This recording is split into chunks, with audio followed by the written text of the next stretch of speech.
Hola, mi nombre es Agustina Palacio y vamos a hablar de endoftalmitis endógenas. Entonces, dentro de lo que son las endoftalmitis, como saben, están las postraumáticas y posquirúrgicas, que se lleva la gran mayoría de los casos, y en un 2 a 8% tenemos estos casos de endoftalmitis endógenas, que por lo general, para que uno tenga un caso de endoftalmitis endógena, tiene que haber factores de riesgo claro, que son o el estatus inmunológico alterado, por ejemplo, pacientes que tienen VIH y SIDA, sobre todo si no están bien controlados, con CD4 bajos, pacientes con enfermedades crónicas como la diabetes, el lupus, algún cáncer, eh, o pacientes que estén con inmunodepresión por ejemplo, un trasplante de algún órgano, quimioterapia también influye en el estatus inmunológico, y los neonatos, porque como bien sabemos, hasta los 6 meses no tienen desarrollado su sistema inmune. Procedimientos médicos invasivos recientes, que es por donde también puede entrar la anoxa, ¿no? Que pueden ser cirugías intestinales, son los más frecuentes asociados, endoscopías o procedimientos odontológicos. Y finalmente, cuando uno habla de alteraciones de barreras externas de forma repetitiva o crónicas, por ejemplo, pacientes que estén internados en larga data, con catéteres permanentes, o la gente que usa drogas intravenosas, que también altera las barreras externas de la piel permanentemente, o también lo mismo pacientes internados donde estamos buscando las vías. Son todas opciones donde la noxa puede entrar al cuerpo. Entonces, el mecanismo de infección es que entra por vía hematógena y así es como llega al ojo y suele haber una ruptura de la barrera hematocular. 90% de los casos tienen un foco extraocular y siempre es importante encontrarlos en pulmón, en vejiga, en hígado, puede haber una infección en senos paranasales. Y si no la encontramos, volver para atrás, volver a decir, bueno, eh, volver a preguntarle al paciente, por ahí esa resfrío, en realidad es una citis crónica, si es un diabético, quizá el hígado no esté tan bien, o sea, uno empieza a buscar un poco más y empieza a indagar más cuando la sospecha tiene que empezar a buscar bien dónde está el foco. Y a grandes rasgos está dividida entre bacterianas y fúngicas, que más o menos es un 50 y 50. Entonces, primero, obviamente que si sospechamos una endoftalmitis endógena, si ya tenemos un foco claro que nosotros sepamos, vamos a ese foco.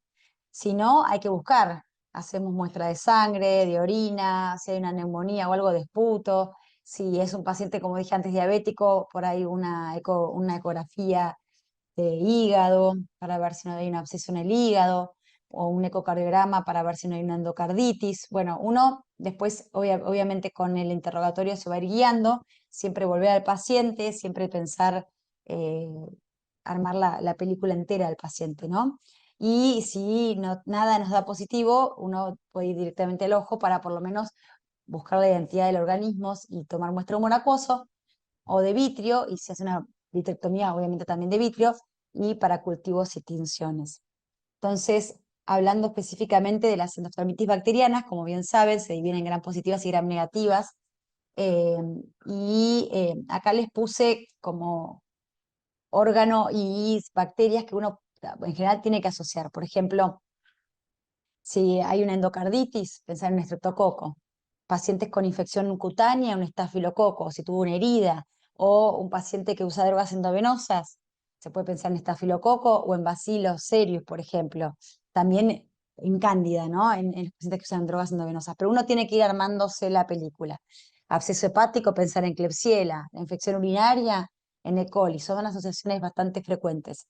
Y en las revisiones en Estados Unidos, lo más frecuente que se hablaba antes era de la carditis por estreptococo, pero la verdad que últimamente viene tomando mucho espacio la Klebsiella, donde uno tiene que ir a buscar el absceso hepático. Y esta revisión sistemática es muy interesante de este médico Jackson, donde en una revisión de 342 casos vio que la condición predisponente más frecuente es la diabetes, y encontraron ellos el foco extraocular en el 64% de los casos identificados. Y lo más común que encontraron fue en el hígado, Klebsiella, en pulmón y en endocardio, ¿no? En las endocarditis y el estreptococo. Como características clínicas, los pacientes presentaban visión borrosa, algunos en la mitad dolor, en un 40% de los pacientes no se veía el fondo de ojo, podían tener o hipopion o vitreitis, inflamación de la cámara anterior y muchos, un porcentaje alto, tenían fiebres y síntomas similares a la gripe. En el 26% de los casos revisados hubo un diagnóstico tardío o omitido, y esto puede pasar. Ahora después les voy a mostrar unos casos y también puede pasar, ¿no? Y el diagnóstico erróneo más común fue uveitis. Los microorganismos, hubo un 54% de gram positivos, entre strepto y estáfilo lo más frecuente, y de gram negativos un 27% la Klebsiella. Entonces acá un caso, les voy a presentar un par de casos nuestros eh, para ver que a veces no siempre es tan lineal y no es tan fácil de ver, ¿no? Porque a veces son pacientes internados y uno ya lo piensa, pero son pacientes que entran por la puerta y te dicen veo mal y, y bueno, y uno tarda un poquito más en llegar al diagnóstico, ¿no? Este primer caso, una paciente que era de 50 años, veía 20/20, tenía una inflamación en la cámara anterior importante, un Tyndall de 4 cruces, la presión un poquito alta por la inflamación. Empezamos con corticoides pensando esta uveitis, pero bueno, no era una uveitis claramente que nos asociábamos con nada.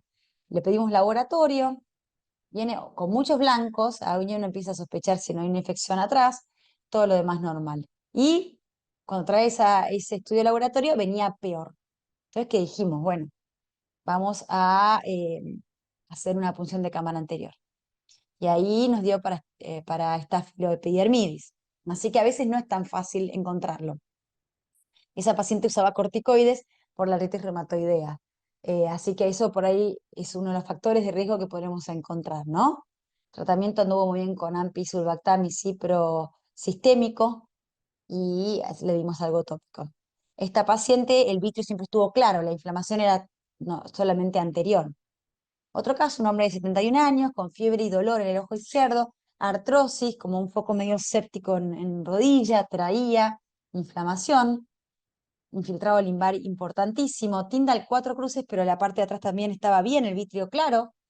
Eh, y bueno, empezamos con el tratamiento, pero anduvo mal. También este caso fue un estreptococo que se perforó, eh, pero bueno, en los dos casos el vitrio estaba claro. Entonces, una de las primeras clasificaciones que hizo Greenwald en 1986 fue que las endoftalmitis bacterianas se pueden dividir en anteriores, focales o difusas, ¿sí? Donde no hay inflamación del vitrio. Ahora vamos con otro caso, un hombre de 51 años con diabetes tipo 2, este lo vimos en el hospital, le baja la visión del ojo derecho, estaba internado, viene con Tyndall de 4 cruces, una visión de 5 décimas, pero además una retinitis en su ojo derecho importante, difusa. eh, entonces se punza la cámara anterior, da positivo para bacterias universales, empieza con banco y cefta, endovenoso, para un paciente que estaba internado, recupera la visión, pero bueno, era un paciente diabético. A los 30 días empieza con síntomas de colestasis hepática, ictericia, coluria, hepatomegalia, y este paciente, por supuesto, tiene una Klebsiella, tenía una obstrucción biliar y una colangitis esclerosante. Y esto es bastante frecuente.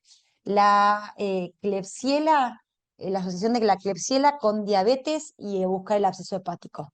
Otro ejemplo acá, un hombre de 55 años que empieza con ojo rojo y fiebre, también diabético, estaba internado en terapia en el Hospital Fernández, y vemos también esta gran inflamación. Esta es una retinitis con hemorragia, con algunos de estos puntos blanquecinos que son también llamadas las manchas de Roth, que son esos microabscesos de las capas de fibras. Y bueno, acá se le dio ceftriaxona endovenosa, se le hizo sí una vitrectomía porque estaba muy afectado. Y era también otro caso, diabetes, absceso hepático, Klebsiella pneumoniae. Así estaba después, limpiando la infección, se quedó con aceite, pero bueno, recuperó. Y este otro caso es muy interesante porque es también otro caso típico. A veces algunas infecciones tienen patrones clásicos. Una mujer de 35 años que tenía lupus, era su factor de riesgo, en hemodiálisis, empieza con neumonía y con fiebre. Y en su ojo izquierdo tiene esta gran inflamación con ese infiltrado que era más bien focal, contenido, pero muy inflamada. Tenía también esto que les digo que se le dice las manchas de Roth, esta gran absceso. Y este es muy clásico este cuadro, neumonía, este absceso así localizado con hemorragias, ahora les voy a decir, pero de la nocardia, ¿no? Entonces, se sospecha nocardia, empezamos con el tratamiento.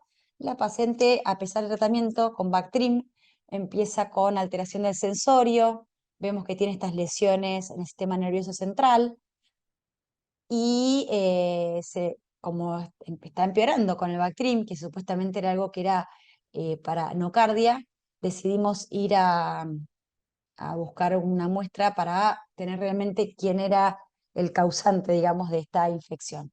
Y sí, era una nocardia farcínica que era resistente a Bactrim, por eso la paciente seguía empeorando a pesar del antibiótico. La nocardia, 50% de los casos suelen tener afectación del sistema nervioso central, en general se asocia a neumonía y da esa característica en el fondo de ojo de ese absceso bien localizado, hemorrágico, bien grande, igual. Entonces, es otro caso bastante clásico, ¿no? Y este último caso, mujer de 51 años, que era alcohólica, que también es un factor de riesgo, obviamente, por la inmunodepresión que genera el alcoholismo, era con hepatitis C positiva, había sido usuaria de drogas endovenosas, pero hace 14 años que usaba drogas, y empieza con fiebre y deterioro del sensorio, entra, bueno, la internan, y además con baja visión, ¿no? Entonces el ojo derecho se ve con esa gran infección, esa gran inflamación de conjuntivas, tiene un poco de quemosis. En el ojo derecho no vemos el fondo y vemos así, ¿no? Que está muy, muy infiltrado el vitrio, muy inflamada. Y en el ojo izquierdo tiene también estas hemorragias, estas microabscesos, una retinitis más importante periférica, inferior. Y bueno, se hace cultivo en sangre, se logra eh, que era un estreptococo neumonía, que era sensible bastante a todo, a penicilina, ceftriaxona, levofloxacina, Bactrim, y además se decide hacer una vitrectomía en su ojo derecho, porque obviamente estaba muy afectado, y la vitrectomía en estos casos obviamente nos ayuda a achicar el foco de infección, a limpiar, a sacar las membranas que van a generar un desprendimiento de retina si uno las deja, sobre todo cuando están muy infiltrados, a que haya mayor penetración del antibiótico y removemos un poco las toxinas inflamatorias que genera la misma noxa. Entonces, la paciente junto con el antibiótico sistémico, antibiótico intravitrio, este es su ojo derecho a 6 meses, tiene una visión de cuenta dedos, y en el ojo izquierdo una visión de 20/25. Entonces, así como habían las endoftalmitis endógenas bacterianas anteriores, focales y difusas, tenemos las posteriores focales y difusas. ¿Y cómo se trata una endoftalmitis endógena bacteriana? Bueno, acá vemos este review donde obviamente en general todo lo que se hace es siempre antibiótico sistémico más antibiótico intravitrio y en algunos casos además la vitrectomía que se decidirá según cada caso. Pronóstico visual es bastante pobre, 44% una visión peor de 20/200, 31% anduvo mejor y un 24% sí requirió enuclear o eviscerar porque no se pudo controlar la infección y 2 muertes reportadas porque son pacientes en mal estado general, con infecciones por lo general sistémicas. Así que el pronóstico visual es complicado y el pronóstico sistémico también es complicado. Entonces, ¿cómo serían las endoftalmitis endógenas fúngicas? Los hongos, en cambio, suelen tener síntomas un poco más insidiosos, más lentos. Tanto el dolor como el enrojecimiento, la disminución de visión suelen ser un poquito más como paulatinos. Y ocularmente, ¿qué vemos? En general vemos que los hongos entran por vía coroidea, entonces logramos ver primero lesiones como metastásicas aisladas, después atraviesan la Bruch, van a retina, después de retina rompen, pasan a vitrio, y de vitrio, una vez que pasan la hialoides anterior, pues se infiltra todo el vitrio y siguen muchas veces hasta la cámara anterior, si uno no lo llega a frenar antes, ¿no? Y se dividen, como sabemos bien, en levaduras, que son las más frecuentes, y las filamentosas, que es las Aspergillus lo más frecuente que vemos como endoftalmitis endógenas, aunque son más raras. Y después las dimórficas, el coccidioides, que es raro que dé una endoftalmitis endógena, normalmente da más un cuadro conjuntival. Entonces, por lejos la causa más frecuente es la candidiasis, la cándida, perdón, es una causa muy común de endoftalmitis en las series de endoftalmitis endógenas fúngicas, está entre un 65-70% de las causas y se suele ver en individuos hospitalizados, debilitados, sobre todo si tuvieron un antecedente de cirugía gastrointestinal mayor o si están con catéteres o vías crónicas y con antibióticos sistémicos, porque en general son pacientes que están sépticos, en mal estado general. El caso clásico es un paciente con una cirugía bien grande, donde está con alimentación parenteral y con muchas vías, pero a veces puede ser que sea solamente que tuvo una endoscopía. Por ahí el paciente ni se acuerda de decirlo si uno no le pregunta específicamente. Y otra causa muy frecuente es el uso de drogas endovenosas. No aumenta el riesgo el HIV o SIDA, o sea, no es una enfermedad marcadora de enfermedad. Así que eso también es importante. Y esto también es importante cuando hay pacientes internados y tienen candidemia, muchas veces nos avisan a los oftalmólogos, porque si son pacientes que pueden advertir, obviamente se le dice cualquier síntoma ocular, usted avise que tiene una cándida, eh, que tiene un síntoma ocular. Pero si es un paciente que está internado en terapia y no es capaz de hablar, ahí hay que hacerle un fondo de ojos por lo menos cada 2 semanas. En general, cada 2 semanas, un poquito más. Espacio porque un 10% de estos pacientes con candidemia pueden desarrollar endoftalmitis. Y un tercio de pacientes que tengan una candidiasis clínica, que puede ser una candidiasis vaginal o una candidiasis oral u otras cosas, pueden desarrollar también una endoftalmitis, hacer una metástasis coroidea, así que también tenerlo en cuenta. Por eso también es muy importante preguntar bien en estos pacientes. Tenemos este caso de una mujer de 25 años embarazada que le baja la visión del ojo derecho y tiene ese foquito pequeño y lo que tenía ella era una candidiasis vaginal. Se trata con fluconazol oral y por suerte anda muy bien y después no tuvo más problemas. Este es otro caso, una mujer de 69 años con una antecedente de una cirugía gastrointestinal que viene con focos en ambos ojos, ya con vitreitis. Estas son las RFGs que le hicimos en su momento. Tenía bastante inflamación, pero había unas zonas donde tenía focos más claros. Y fue positivo la PCR para hongos y después positivo el cultivo para cándida. También le tratamos con fluconazol y por suerte anduvo muy bien. Así que este es el post-tratamiento. Entonces, ¿cómo se presenta la cándida? Tiene estas lesiones coroideas, que obviamente que se afectan la mácula va a tener disminución de agudeza visual. Suelen ser bilaterales, puede ser en ambos ojos, como vimos en el caso de esa señora que les mostré con la cirugía gastrointestinal, múltiples, blancas y pequeñas. Este es un caso de una paciente que usaba drogas endovenosas y le afectó sí la mácula. Em, Y después cuando infiltran el vitrio, hacen unos flash vítreos muy características, con unas bolas vítreas muy características, y se pueden acomodar como en lo que llaman las perlas vítreas.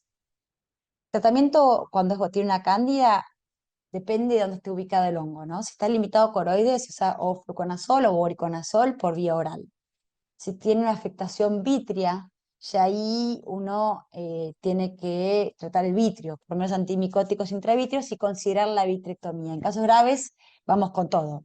Vitrectomía, anfotericina B intravenosa, anfotericina B intravítrea, y si queremos también voriconazol oral, todo se trata por donde podamos. Criptococo sí es a diferencia de Cándida, es un marcador de HIV-Sida y tienen lesiones en general más grandes, menos numerosas. Y esto es muy importante cuando sospechamos un criptococo, vemos una lesión sospechosa de un hongo en un ojo de un paciente con SIDA, muchas veces se asocia a meningitis fúngica. Entonces, también pueden tener edema del nervio óptico o cefaleas o hipertensión endocraniana, ¿sí? Asociada. Ves que las lesiones son más grandes, más importantes y tienen mucho menos inflamación del vitrio. Y acá se usa anfotericina B intravenosa. Endoftalmitis por aspergillus, que es otra causa, es muy rara, se ven pacientes muy debilitados y sobre todo si uno tiene que sospechar, tiene que pensar en pacientes que fueron sometidos a trasplante de hígado. Eso es como el principal factor de riesgo. Y a diferencia de la cándida, el criptococo es mucho más agudo, la inflamación es más aguda, no la inflamación, perdón, la lesión es más aguda, la disminución de visión es mucho más aguda, y esto se debe a que las Aspergillus tienen una gran eh, afinidad por los vasos sanguíneos, por lo cual suelen hacer lesiones hemorrágicas y retinianas más grandes, y además suelen tener mucha afinidad por la mácula, y terminan por lo general con una isquemia macular. Entonces tienen una leve reacción vítrea, pero una gran sintomatología en el fondo de ojo, sobre todo porque afectan la mácula. Entonces tienen, por supuesto, un muy feo pronóstico. ¿Cómo se trata? Se hace todo. Vitrectomía, anfotericina B intravítrea intravenosa, le puedes dar antimicótico bioral, pero sí sepan que tienen muy mal pronóstico. En conclusión, cuando sospeche una endoftalmitis endógena, busque el foco, busque los factores de riesgo. Hay que pensar y volver al paciente, porque muchas veces el paciente tiene respuesta a lo que tiene, ¿no? Como les decía, a veces tiene una sinusitis crónica y el paciente no lo piensa, a veces hizo una endoscopía y no le refiere. Así que preguntar. A veces por vergüenza no te dicen que son usuarios de drogas endovenosas, pero bueno, es fundamental sospechar, preguntar bien, buscar el foco primario y el cultivo orienta el tratamiento. Así que hacer cultivo, intentar los rescates y tratar acorde a lo que tengamos de respuesta. Y esto obviamente necesita un abordaje multidisciplinario. Bueno, muchas gracias y también un especial agradecimiento al doctor Emilio Dodds que me compartió muchos de los casos que presenté. Así que bueno, espero que haya sido de utilidad.